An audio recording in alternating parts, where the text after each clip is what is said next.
आम्भमानଙ୍କ सर्वशक्तिमान नित्य जीवित स्वर्ग निवासी आम्भमानଙ୍କ परमेश्वरଙ୍କ अति पवित्र नामर प्रशंसा हेउ।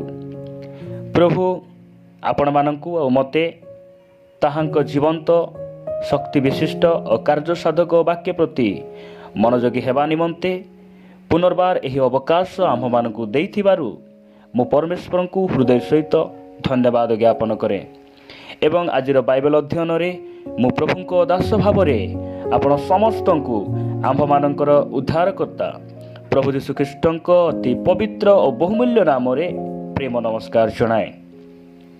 मु आशा करे आपण माने समस्ते भलरे अछंती, प्रभुरे बढ़ुछंती, ताहांक जीवंत वाक्य प्रति मनोयोगी हेउछंती एहा मु विश्वास करे। प्रिय प्रभुंक लोक माने आज मु आपण मानक सहित एक छोट प्रसंग उपरे अति अल्प समय मु कथावार्ता हेबा पाई चाहे। आज आमे जो प्रसंग उपरे कथावार्ता हेबा से प्रसंगटी हेला वास्तव पितांक सहित वास्तव संपर्क। वास्तव पितांक सहित वास्तव संपर्क एही प्रसंग उपरे आमे अल्प समय परमेश्वरଙ୍କ वाक्य ठारू ध्यान करिबा। आजिर ध्यान निमंते मु पवित्र शास्त्रांशरू एक अंश पाठ करने निमंते इच्छा करे। जदि आपण मानक पाखरे बाइबल अच्छी ताहेले आपण माने पवित्र वाक्य को बाहर करंतु आमे मिलित भावरे परमेश्वरଙ୍କ वाक्य ठारू ध्यान करिबा। माथ्यू लिखित सुसमाचार 23 अध्याय 9 पद मु समस्तଙ୍କ निमंते पाठ करिबा पई चाहे। आउ पृथ्वी रे काहाकू ही पिता बोली संबोधन कर नाही, कारण तुम्भमानंकर पिता जणे से स्वर्ग रे अछंती। प्रभुंक अति पवित्र नामर धन्यवाद हेउ। प्रभु यीशु ख्रीष्ट एही वाक्य द्वारा से आम्भमानंकु एहा कहिबा पई चाहंती जे पृथ्वी रे तुम्भमानंकर जो पितामाता अछंती, जो भाई भौणीर संपर्क अछि, बंधु कुटुंबर संपर्क अछि, सेही संपर्क दिने मृत्यु द्वारा एही पार्थिव मृत्यु द्वारा विच्छिन्न हो जाए, संपर्क कटि जाए। किंतु तुम्भमानंकर जणे वास्तव पिता से स्वर्ग रे अछंती। आउ ताहांक और तुम्भ मध्य जो संपर्क अछि ताहा केबे मध्य विच्छिन्न हेबो नाही। कौनसी मृत्यु, कौनसी दुख, कौनसी समस्या, कौनसी अभाव तांको ठारे थिबा संपर्क को विच्छिन्न करि परिबो नाही। एहा से आम मानकु कहंती। आम्भे वाक्य अनेक थर पढ़ीछु, अनेक थर आमे अनेक प्रभुंक दास मानकु ठारे आमे सुनिछु, निजे ध्यान करिछु।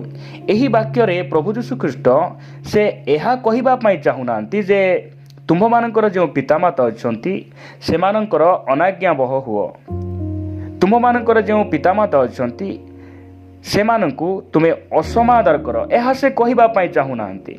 किंतु से गोटे कथा कहिबा पई चाहंती, प्रिय माने एहा मध्य तुमे जानो जे तुमर पितामाता सबुदिन तुम पाखे रही पारिबे नै, किंतु स्वर्गस्थ परमेश्वर जन अछंती तुमको प्रेम करिथिबारु मते जगत रे से पठेले आउ तुम सहित से एक संपर्क स्थापन करिसंती।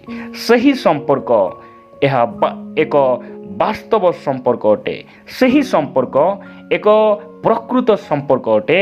सही संपर्क को एई पृथ्वीर कौनसी परिस्थिति, कौनसी लोक, कौनसी मृत्यु ताहाको विच्छिन्न करि परिबो नाही।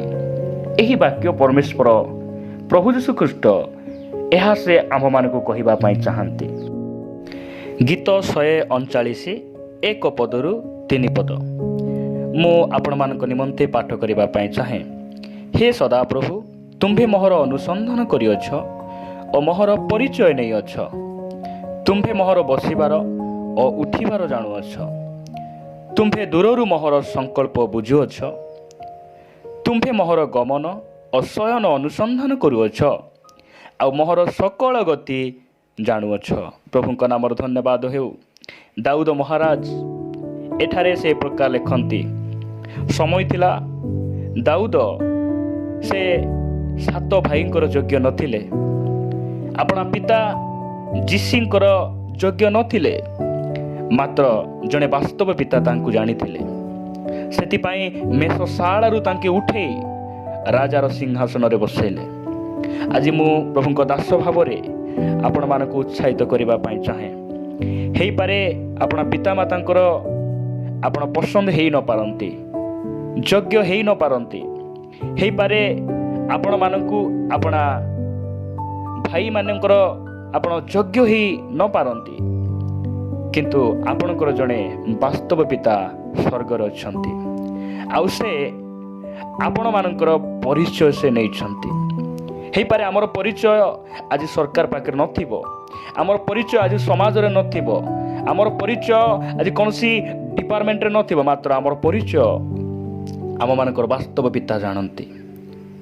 ଆମେ ଆଜି କ'ଣ ଖାଇଲୁ କି ନାହିଁ, ଆଜି ଆମେ କି ପ୍ରକାର ପରିସ୍ଥିତିରେ ଅଛୁ, କି ରୋଗରେ ଅଛୁ, ପ୍ରତ୍ୟେକ ବିଷୟ ସେ ଅନୁସନ୍ଧାନ କରି ପରିଚୟ ନେଇଛନ୍ତି। ସେଥିପାଇଁ ସେ ଆଉ ଏକ ବାକ୍ୟରେ ଏହି ପ୍ରକାର ସେ ଲେଖନ୍ତି। ଗୀତ 27:10 ଗୀତ 10 ପଦ ମୁଁ ପାଠ କରିବା ନିମନ୍ତେ ଚାହେଁ। କାରଣ ମୋହର ପିତା ଓ ମୋହର ମାତା ମୋତେ ପରିତ୍ୟାଗ କରିଅଛନ୍ତି, ମାତ୍ର ସଦାପ୍ରଭୁ ମୋତେ ଉଠେଇ ନେବେ। ପ୍ରଭୁଙ୍କ ନାମର ଧନ୍ୟବାଦ ହୋଇ ପ୍ରିୟମାନେ, ଆମମାନଙ୍କର ପିତା ମାତା ଆମମାନଙ୍କର ପରିଜନ ଆମମାନଙ୍କୁ ପରିତ୍ୟାଗ କରିପାରନ୍ତି, କିନ୍ତୁ ଆପଣମାନଙ୍କୁ ଯେଉଁ ପରମେଶ୍ୱର ଆହ୍ୱାନ କରିଛନ୍ତି, ଯେଉଁ ପରମେଶ୍ୱର ଆପଣା ପୁତ୍ରକୁ ଜଗତକୁ ପଠାଇ କ୍ରୁଶରେ ବଳି ଦେଇ ଆପଣମାନଙ୍କୁ ନିଜର ସନ୍ତାନ କରିବା ନିମନ୍ତେ ଯେଉଁ ସମ୍ପର୍କ ସ୍ଥାପନ କରିଛନ୍ତି, ସେ କେବେ ମଧ୍ୟ ଆପଣଙ୍କୁ ପରିତ୍ୟାଗ କରିବେ ନାହିଁ। କାରଣ ସେ ପୃଥିବୀର ସବୁଠାରୁ ନମ୍ବର 1 ପିତା ଅଟନ୍ତି। ତାହାଙ୍କ ପରି ପିତା ଏହି ପୃଥିବୀରେ କେହି ନାହାନ୍ତି। ସେ ଯଦି ଅଛନ୍ତି, ସେ ସଦାପ୍ରଭୁ ସେ ସ୍ୱର୍ଗରେ ଅଛନ୍ତି। ଆଉ ଆପଣମାନଙ୍କୁ ସେ ଡାକିଛନ୍ତି ନିଜର ସନ୍ତାନ କରିବା ପାଇଁ, ଏକ ଚିରକାଳର ସମ୍ପର୍କ ସ୍ଥାପନ କରିବା ପାଇଁ ଏହା ସେ ଡାକିଛନ୍ତି। ସେଥିପାଇଁ ଆମମାନଙ୍କର ପିତା ବାସ୍ତବ ପିତା ଅଟନ୍ତି। ତ ଆମମାନଙ୍କର ସମ୍ପର୍କ ମଧ୍ୟ ବାସ୍ତବ ସମ୍ପର୍କ ହେବା ଆବଶ୍ୟକ ରହିଛି। ଏହା ପରମେଶ୍ୱର ଆଜି ଆମମାନଙ୍କୁ କହିବା ପାଇଁ ଚାହାନ୍ତି। ଖ୍ରୀଷ୍ଟରେ ପ୍ରିୟ ଲୋକମାନେ, ଆଜି ବାସ୍ତବ ପିତାଙ୍କ ସହିତ ଆମର ସମ୍ପର୍କ କିପରି ଅଛି? ଆପଣମାନେ ଜାଣନ୍ତି କି ଯେ ପ୍ରଭୁ ଯୀଶୁ ଖ୍ରୀଷ୍ଟ ଯେତେବେଳେ ଏହି ଜଗତରେ ପିତାଙ୍କର ସୁସମାଚାରକୁ ନେଇକିନା ଆଇଲେ, ପିତାଙ୍କର ପ୍ରକାଶନକୁ ନେଇକିନା ଆଇଲେ, ଅନେକ ଲୋକ ଖ୍ରୀଷ୍ଟଙ୍କ ସହିତ ବାସ୍ତବ ସମ୍ପର୍କ ସ୍ଥାପନ କରିବା ନିମନ୍ତେ ଯାଉନଥିଲେ। କିଛି କିଛି କାରଣ ସେମାନଙ୍କର ମନ ମଧ୍ୟରେ କିଛି କିଛି ଲାଳସାକୁ ନେଇକିନା ସେମାନେ ଯାଉଥିଲେ। ପ୍ରଭୁ ଯୀଶୁ ଖ୍ରୀଷ୍ଟ ତାହାଙ୍କ ବାକ୍ୟରେ ସେ ଏହି ପ୍ରକାର କହନ୍ତି। ଯୋହନ ଲିଖିତ ସୁସମାଚାର 6:24 ପଦରୁ ମୁଁ କେତୋଟି ବାକ୍ୟ ପାଠ କରିବା ନିମନ୍ତେ ଚାହେଁ। ଅତଏବ ଯୀଶୁ କିମ୍ବା ତାହାଙ୍କ ଶିଷ୍ୟମାନେ ଯେ ସେଠାରେ ନାହାନ୍ତି, ଏହା ଯେତେବେଳେ ଲୋକ ସମୂହ ଦେଖିଲେ, ସେତେବେଳେ ସେମାନେ ସେହି ସବୁ ନୌକାରେ ଚଢ଼ି ଯୀଶୁଙ୍କୁ ଖୋଜୁ ଖୋଜୁ କଫର୍ଣ୍ଣାହୁମକୁ ଆସିଲେ। ଆଉ ସେମାନେ ସମୁଦ୍ର ସେପାରିରେ ତାହାଙ୍କ ଦେଖା ପାଇ ତାହାଙ୍କୁ ପଚାରିଲେ, ହେ ଗୁରୁ, ଆପଣ କେତେବେଳେ ଏଠାକୁ ଆସିଲେ? 26 ପଦରେ ପ୍ରଭୁ ଯୀଶୁଖ୍ରୀଷ୍ଟ ସେମାନଙ୍କୁ କହିଲେ। ଯୀଶୁ ସେମାନଙ୍କୁ ଉତ୍ତର ଦେଲେ, ସତ୍ୟ ସତ୍ୟ ମୁଁ ତୁମମାନଙ୍କୁ କହୁଅଛି, ଆଶ୍ଚର୍ଯ୍ୟ କର୍ମ ଦେଖିବାରୁ ଯେ ତୁମ୍ଭେମାନେ ମୋହର ଅନ୍ୱେଷଣ କରୁଅଛ ତାହା ନୁହେଁ, ମାତ୍ର ରୁଟି ଖାଇ ପରିତୃପ୍ତ ହେବାରୁ ମୋହର ଅନ୍ୱେଷଣ କରୁଅଛ। ପ୍ରିୟମାନେ, ଅନେକ ଲୋକ ଆଜି ଭୋଜନ ନିମନ୍ତେ, ପେଟ ନିମନ୍ତେ, ଶାରୀରିକ ସୁସ୍ଥତା ନିମନ୍ତେ, ଆଶ୍ଚର୍ଯ୍ୟକର୍ମ ଦେଖିବା ନିମନ୍ତେ ମଧ୍ୟ ପ୍ରଭୁ ଯୀଶୁଖ୍ରୀଷ୍ଟଙ୍କ ନିକଟକୁ ଆସୁଥିଲେ। ଅନେକ ଲୋକ ଭୋଜନ ନିମନ୍ତେ, ଖାଇବା ପାଇଁ, ସୁସ୍ଥତା ପାଇଁ, ତାହାଙ୍କର ଆଶ୍ଚର୍ଯ୍ୟକର୍ମ ଦେଖିବା ପାଇଁ, ତାହାଙ୍କୁ ପରୀକ୍ଷା କରିବା ନିମନ୍ତେ ଯୀଶୁଙ୍କ ସହିତ ଏକ ଅବାସ୍ତବ ସମ୍ପର୍କ ରଖୁଥିଲେ। ଏହାକୁ ବାସ୍ତବ ସମ୍ପର୍କ ବୋଲି କୁହାଯାଏ ନାହିଁ। କିନ୍ତୁ ଆମମାନଙ୍କର ସମ୍ପର୍କ ଆଜି କି ପ୍ରକାର ଅଟେ? ପ୍ରିୟମାନେ, ପ୍ରଭୁ ଯୀଶୁଖ୍ରୀଷ୍ଟ ଆଜି ଆମମାନଙ୍କୁ ଉତ୍ସାହିତ କରିବା ପାଇଁ ଚାହାନ୍ତି। ତୁମର ସମ୍ପର୍କ ମୋ ଠାରେ ଏକ ବାସ୍ତବ ସମ୍ପର୍କ ହେଇଯାଉ। ଯଦି ବି ଆମେ ଅବାସ୍ତବିକତା ଭାବରେ ଆମେ ଯୀଶୁଙ୍କ ସହିତ ଆମେ ବଢ଼ୁଛୁ, ତଥାପି ସେ ଆମମାନଙ୍କୁ ଉତ୍ସାହିତ କରିବା ପାଇଁ ଚାହାନ୍ତି, ତୁମର ସମ୍ପର୍କ ମୋ ଠାରେ ଘନିଷ୍ଠ କର। କାରଣ ତୁମ୍ଭମାନଙ୍କର ଜଣେ ପିତା ସ୍ୱର୍ଗରେ ଅଛନ୍ତି, ସେ ବାସ୍ତବ ପରମେଶ୍ୱର ଅଟନ୍ତି। ପ୍ରିୟମାନେ, ମୁଁ ପୁନର୍ବାର ଆଉ ଏକ ବାକ୍ୟ ପାଠ କରିବା ପାଇଁ ଚାହେଁ। ଜିସାୟ ଭବିଷ୍ୟତ ବକ୍ତାଙ୍କ ପୁସ୍ତକ 49 ପର୍ବ 15 ଆଉ 16 ପଦ ମୁଁ ପାଠ କରିବାକୁ ଚାହେଁ। ସ୍ତ୍ରୀ ଲୋକ ଆପଣା ଗର୍ଭଜାତ ପୁତ୍ରକୁ ସ୍ନେହ ନ କରି କି ଆପଣା ସ୍ତନ୍ୟପାୟୀ ଶିଶୁକୁ ପାଶୋରି ପାରିବ? ହଁ, ଏମାନେ ପାଶୋରି ପାରନ୍ତି, ତଥାପି ଆମ୍ଭେ ତୁମକୁ ପାଶୋରିବା ନାହିଁ। 16 ପଦରେ ଏ ପ୍ରକାର ଲେଖାଯାଏ, ଦେଖ ଆମ୍ଭେ ଆପଣା ହସ୍ତଦୟର ପାପୁଲିରେ ତୁମ୍ଭର ଆକୃତି ଲେଖିଅଛୁ, ତୁମ୍ଭର ପ୍ରାଚୀର ସର୍ବଦା ଆମ ସମ୍ମୁଖରେ ଅଛି। ପ୍ରଭୁଙ୍କ ନାମର ଧନ୍ୟବାଦ ହେଉ। ପ୍ରିୟମାନେ, ସ୍ତ୍ରୀ ଲୋକ ଆପଣା ଗର୍ଭଜାତ ପୁତ୍ରକୁ, ଛୋଟ ଶିଶୁକୁ ସେ ପରିତ୍ୟାଗ କରିପାରେ, ପାଶୋରି ପାରେ, ମାତ୍ର ଆମ୍ଭମାନଙ୍କର ଯେଉଁ ବାସ୍ତବ ପିତା ସ୍ୱର୍ଗରେ ଅଛନ୍ତି, ସେ କେବେ ମଧ୍ୟ ଆପଣମାନଙ୍କୁ ଭୁଲିବେ ନାହିଁ, ପାଶୋରିବେ ନାହିଁ। ସେଥିପାଇଁ ଦାଉଦ ମହାରାଜ ସେ କହିଲେ, ମୋର ପିତା ଓ ମାତା ମୋତେ ପରିତ୍ୟାଗ କରିଅଛନ୍ତି, ମାତ୍ର ସଦାପ୍ରଭୁ ମୋତେ ଉଠେଇ ନେବେ। ଆଜି ପରମେଶ୍ୱର ଆପଣମାନଙ୍କୁ ଆହ୍ୱାନ କରିଛନ୍ତି। ସେ ବାସ୍ତବ ପିତା ଅଟନ୍ତି, ସେ ଆପଣମାନଙ୍କୁ ପ୍ରେମ କରନ୍ତି, ଆଉ ଆପଣମାନଙ୍କୁ ସେ କେବେ ଭୁଲିବେ ନାହିଁ, ଭୁଲିବେ ନାହିଁ। କାରଣ ପରମେଶ୍ୱରଙ୍କ ପ୍ରତିଜ୍ଞା ଏକ ମହତ୍ଵ ପ୍ରତିଜ୍ଞା ଅଟେ। ପ୍ରଭୁଙ୍କ ନାମର ଧନ୍ୟବାଦ ହେଉ। 16 ପଦରେ ସେ ପ୍ରକାର ଲେଖନ୍ତି ଯେ ପରମେଶ୍ୱର ତାଙ୍କର 2ଟି ହାତରେ ଆପଣମାନଙ୍କର ଆକୃତି, ଆପଣମାନଙ୍କର ଫଟୋକୁ ସେ ଲିପିବଦ୍ଧ କରିଛନ୍ତି। ସେ ଯେତେବେଳେ ଆପଣ ପାପୁଲିକୁ ଦେଖନ୍ତି ମୋର ପ୍ରିୟମାନେ, ସେତେବେଳେ ଆପଣମାନଙ୍କର ଛବିକୁ ସେ ଦେଖନ୍ତି। ଆଜି ଏହି ପୃଥିବୀରେ କୌଣସି ପ୍ରକାର ବ୍ୟକ୍ତି ଅଛି କି ଯେ ଆପଣ ପାପୁଲିରେ ସବୁବେଳେ ଫଟୋ ଆପଣଙ୍କର ଆକୃତିକୁ ସେ ରଖିଛି? ହେଇପାରେ ଆପଣମାନେ ବ୍ୟାଙ୍କରେ ପାସପୋର୍ଟ ଦେଇଥିବେ, କମ୍ପ୍ୟୁଟରରେ ଥିବ। ହେଇପାରେ ଆପଣମାନେ ସେନାବାହିନୀରେ ଯୋଗ ଦେଲା ବେଳେ ସରକାରୀ ଅଫିସରେ ଆପଣମାନଙ୍କର ଫଟୋକୁ ଦେଇଛନ୍ତି, ତାହା ଅଫିସ ଫାଇଲରେ ଅଛି। ମାତ୍ର ଆପଣମାନଙ୍କର ଆକୃତି ଯଦି ଏହି ପ୍ରକାର କାହାର ହାତରେ ଅଛି, ସେ ଆଉ କିଏ ନୁହନ୍ତି, ଆପଣମାନଙ୍କର ସ୍ୱର୍ଗସ୍ଥ ପିତାଙ୍କ ହାତରେ ଆପଣଙ୍କର ଆକୃତି ରହିଛି, ଆପଣଙ୍କର ପ୍ରତିମୂର୍ତ୍ତି ରହିଛି। ସେ ଯେତେବେଳେ ଆପଣ ପାପୁଲିକୁ ଦେଖୁଛନ୍ତି, ସେହି ସମୟରେ ଆପଣଙ୍କର ସବୁ ଆକୃତିକୁ ସେ ଦେଖୁଛନ୍ତି। ଏବଂ ମୋର ପୁଅ, ମୋର ଝିଅ ଏହି ପ୍ରକାର ଅଛି, ଆଜି ଏହି ପ୍ରକାର ପରିସ୍ଥିତିରେ ଅଛି, ଏହା ସେ ବୁଝୁଛନ୍ତି। ପ୍ରଭୁଙ୍କ ନାମର ଧନ୍ୟବାଦ ହେଉ। ଆସନ୍ତୁ ଆଉ ଗୋଟେ ବାକ୍ୟ ପଢ଼ି ମୁଁ ଆପଣମାନଙ୍କୁ ଉତ୍ସାହିତ କରିବା ପାଇଁ ଚାହେଁ। ଜିଖରୀୟ ପୁସ୍ତକ 2 ଅଧ୍ୟାୟ 8 ପଦ, କାରଣ ସୈନ୍ୟାଧିପତି ସଦାପ୍ରଭୁ ଏହି କଥା କହନ୍ତି, ଯେଉଁ ଗୋଷ୍ଠୀଗଣ ତୁମମାନଙ୍କୁ ଲୁଟିଲେ ସେମାନଙ୍କ ନିକଟକୁ ମହିମାର୍ଥେ ସେ ମୋତେ ପ୍ରେରଣ କରିଅଛନ୍ତି। କାରଣ ଯେଉଁ ଲୋକ ତୁମମାନଙ୍କୁ ସ୍ପର୍ଶ କରେ, ସେ ତାହାଙ୍କ ଚକ୍ଷୁର ପିତୁଳାକୁ ସ୍ପର୍ଶ କରେ। ପ୍ରଭୁଙ୍କ ନାମର ଧନ୍ୟବାଦ ହେଉ। ମନୁଷ୍ୟ ଶରୀରର ସବୁଠାରୁ ଏକ ଯନ୍ତ୍ରଣାର, ଅଳ୍ପ ଆଘାତରେ ଯନ୍ତ୍ରଣାର ଏକ ଅଙ୍ଗ ଚକ୍ଷୁ ଅଟେ। ମନୁଷ୍ୟ ଦେହର ଯେକୌଣସି ଜାଗାରେ ଛୁଇଁଲେ କିଛି ବଥା ହୁଏ ନାହିଁ, କିନ୍ତୁ ଆଖିର ପିତୁଳାରେ ଯେତେବେଳେ ଛୁଇଁଲେ ଅଧିକ ବଥା ହୁଏ। ଆଉ ଏହି ପ୍ରକାର ପରମେଶ୍ୱର ଆମମାନଙ୍କୁ ପ୍ରେମ କରନ୍ତି। ଆପଣମାନଙ୍କୁ ଯଦି କୌଣସି ବ୍ୟକ୍ତି ଥରେ ସ୍ପର୍ଶ କଲେ, ଥରେ ଛୁଇଁଲେ, ତାହା ପରମେଶ୍ୱରଙ୍କୁ ଆଘାତ ହୁଏ। ରାୟଗଡ଼ା ଜିଲ୍ଲାରେ ଯେଉଁ ଭାଇ ଭଉଣୀମାନେ ଆଜି ନିନ୍ଦା ତାଳନା ଅପମାନ ସହ୍ୟ କରୁଛନ୍ତି, ଛତିଶଗଡ଼ରେ ପ୍ରଭୁଙ୍କ ଲୋକମାନଙ୍କୁ ଅନେକ ନିନ୍ଦା ତାଳନା କରାଯାଉଛି। ଆଉ ମୁଁ ପ୍ରଭୁଙ୍କ ଦାସ ଭାବରେ ଏହା କହିବା ପାଇଁ ଚାହେଁ ଯେ ଏହିସବୁ ନିନ୍ଦା ଅପମାନ ତାଳନା ସହିବା ସମୟରେ ନିଶ୍ଚିତ ଭାବରେ ପରମେଶ୍ୱରଙ୍କୁ ଆଘାତ ହେଉଛି। ଆଉ ସେ କେବେ ପରିତ୍ୟାଗ କରିବେ ନାହିଁ, ତାଙ୍କ ନିୟମକୁ ସେ କେବେ ଭାଙ୍ଗିବେ ନାହିଁ, କାରଣ ସେ ଆମମାନଙ୍କର ବାସ୍ତବ ପିତା ଅଟନ୍ତି। ସେ ଆମମାନଙ୍କର ବାସ୍ତବ ପିତା ଅଟନ୍ତି। ସେଥିପାଇଁ ଆମ ବାସ୍ତବ ପିତାଙ୍କ ସହିତ ଆମ ସମ୍ପର୍କକୁ ବାସ୍ତବିକ ସମ୍ପର୍କ କରିବା ଆବଶ୍ୟକ ରହିଛି। ଦିନେ ଅପବୟ ପୁତ୍ର ସେ ଚେତନା ପାଇ କହିଲେ, ମୁଁ ପିତାଙ୍କ ଗୃହକୁ ଫେରିଯିବି, ଆଉ ପିତାଙ୍କୁ କହିବି, ମୁଁ ତୁମର ପୁଅ ବୋଲି ଡକାଯିବାର ଯୋଗ୍ୟ ନୁହେଁ।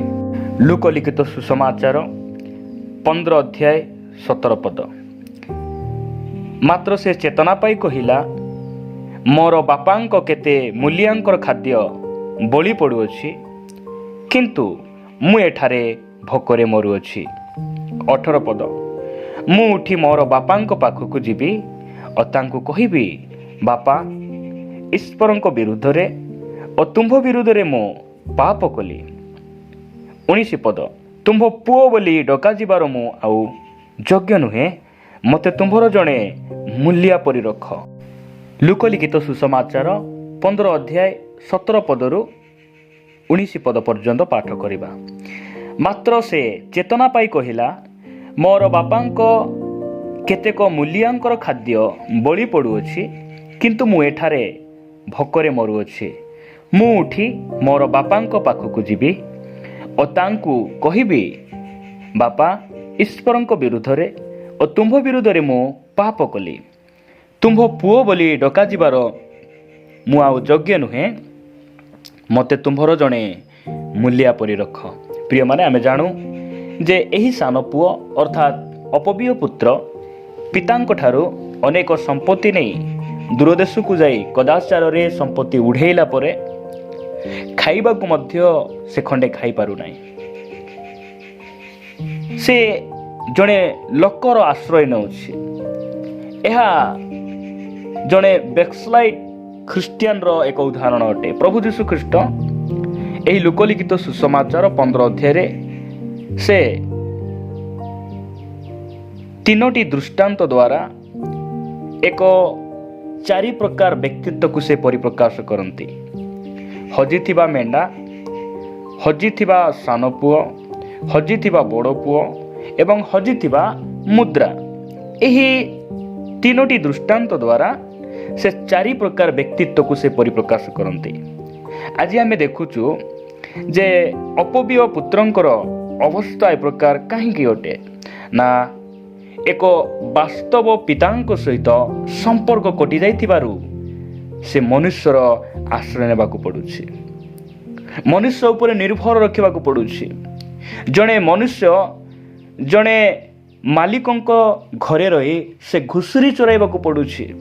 କାହିଁକି ନା, ବାସ୍ତବ ପିତାଙ୍କ ସହିତ ତାର ସମ୍ପର୍କ କଟି ଯାଇଛି। ପ୍ରିୟମାନେ, ଯେତେବେଳେ ଆମେ ବାସ୍ତବ ପିତାଙ୍କୁ ମନେ ପକାଉ, ଯେତେବେଳେ ଆମେ ବାସ୍ତବ ପିତାଙ୍କ ନିକଟକୁ ଫେରିଯାଉ, ତାଙ୍କ ସହିତ ସମ୍ପର୍କ ସ୍ଥାପନ କରିବା ପାଇଁ ଇଚ୍ଛା ପରିପ୍ରକାଶ କରୁ, ସେ ଆମମାନଙ୍କୁ ଆଲିଙ୍ଗନ କରିବେ। ଆଉ ଯେତେବେଳେ ଅପବିୟ ପୁତ୍ର ଘରକୁ ଯାଉଛି, ସେ ଭାବୁଛି ଯେ ମୋର ପିତା ରାଗିଥିବେ, ମୋର ପିତା ନିଶ୍ଚିତ, ମୁଁ ତାଙ୍କର ଏତେ ଟଙ୍କା ନେଇକିନା ଗଲି, ସେ ମୋତେ ନିଶ୍ଚିତ କ୍ରୋଧ କରୁଥିବେ, ମୁଁ ଗଲେ ମୋତେ ବାଡ଼େଇବେ, ଗାଳି କରିବେ, ଯାହା ବି କରନ୍ତୁ, ମାତ୍ର ମୁଁ ଏଠାରେ ଏହି ପ୍ରକାର ଅବସ୍ଥାରେ ମୁଁ ରହିବା ପାଇଁ ଚାହୁଁନାହିଁ। ସେ ଗଲା ପରେ ବାକ୍ୟ କହେ, ଦୂରରୁ ଦେଖି ତାଙ୍କ ପିତା ଦୌଡ଼ି ଆସିଲେ, ତାଙ୍କୁ ଆଲିଙ୍ଗନ କଲେ। ମୁଁ ଆପଣମାନଙ୍କୁ ଉତ୍ସାହିତ କରିବା ପାଇଁ ଚାହେଁ, ଏହି ଜଗତରେ ଜାଗତିକ ପିତାମାନେ, ଭାଇ ଭଉଣୀମାନେ, ପରିବାରମାନେ ଆମେ ଭୁଲ କଲେ, ପାପ କଲେ, ଅନ୍ୟାୟ କଲେ ଆମକୁ ଗାଳି କରିପାରନ୍ତି, ଆମକୁ ନିରୁତ୍ସାହିତ ବାକ୍ୟ ଦ୍ୱାରା ଆମମାନଙ୍କୁ ଚାପ ପକାଇ ପାରନ୍ତି, ମାଡ଼ ମାରି ପାରନ୍ତି। ମାତ୍ର ଆମର ବାସ୍ତବ ପିତା ଆମମାନଙ୍କୁ ସେ ଉତ୍ସାହ କରନ୍ତି, ଯେ ସେ ଆଲିଙ୍ଗନ କରନ୍ତି ଏବଂ ଆମକୁ ସେ ଗ୍ରହଣ କରନ୍ତି, କାରଣ ସେ ବାସ୍ତବ ପିତା ଅଟନ୍ତି। ସେଥିପାଇଁ ଆମମାନଙ୍କର ବାସ୍ତବ ପିତାଙ୍କ ସହିତ ଆମର ସମ୍ପର୍କ ମଧ୍ୟ ବାସ୍ତବ ହେବାର ଆବଶ୍ୟକ ରହିଛି। ପ୍ରଭୁଙ୍କ ନାମର ଧନ୍ୟବାଦ ହେଉ। ଆଜି ହେଇପାରେ ଆପଣ ଭାବୁଥିବେ ଯେ ମୁଁ ତାଙ୍କର ସେବା କାର୍ଯ୍ୟ ନିମନ୍ତେ ଯୋଗ୍ୟ ନୁହେଁ। ଆପଣ ଭାବୁଥିବେ ମୁଁ ସ୍ୱର୍ଗକୁ ଗଲା ପରି ନାହିଁ। ଶୈତାନ ଆପଣମାନଙ୍କ ମନେ ମନେ କହୁଥିବ, ତୁ ଆଉ ଏଇଟା କରିପାରିବୁ ନାହିଁ, ତୁ ସେଇଟା କରିପାରିବୁ ନାହିଁ, ତୁ କେବେ ମଧ୍ୟ ପ୍ରଭୁଙ୍କର ସେବା କାର୍ଯ୍ୟ ନିମନ୍ତେ ଯୋଗ୍ୟ ହୋଇପାରିବୁ ନାହିଁ, ତୁ ମଣ୍ଡଳୀ ମଧ୍ୟରେ ଏ ପ୍ରକାର ପବିତ୍ର ଜୀବନ କାଟିପାରିବୁ ନାହିଁ, ତୁ ତ ଯୁବା ବୟସର ଲୋକ, ତୁ ତ ଅଶିକ୍ଷିତ, ତୁ ତ ଅସୁନ୍ଦର, ତୁ ତ ଲମ୍ବା ନାହିଁ, ତୋର ତ କଣ୍ଠ ନାହିଁ, ସ୍ୱର ନାହିଁ, ଏ ପ୍ରକାର ଅନେକ ପ୍ରକାର ଡିସ୍କରେଜ ଶୈତାନ ଆଣିଦେଇପାରେ। ମାତ୍ର ଆମର ପିତା ମନୁଷ୍ୟର ଯାହା ଅସମ୍ଭବ ତାହାକୁ ସମ୍ଭବ କରିବା ପରମେଶ୍ୱର, ସେ ଆପଣମାନଙ୍କ ସହିତ ଅଛନ୍ତି। ସେଥିପାଇଁ ଆମମାନଙ୍କ ପାଇଁ ଗୋଟେ ଅନୁଗ୍ରହର ସିଂହାସନ ସେ ରଖିଛନ୍ତି। ଆମେ ଯେକୌଣସି ସମୟରେ ଯେକୌଣସି ମୁହୂର୍ତ୍ତରେ ଏଭ୍ରି 4 ପଦ ଅନୁସାରେ ତାଙ୍କର ଅନୁଗ୍ରହ ସିଂହାସନକୁ ଆମେ ଯାଇପାରୁ। କାରଣ ସାହସ ପ୍ରଭୁ ଯୀଶୁଖ୍ରୀଷ୍ଟଙ୍କ ଦ୍ୱାରା ଆମେ ସେହି ଅନୁଗ୍ରହକୁ ପାଇଛୁ।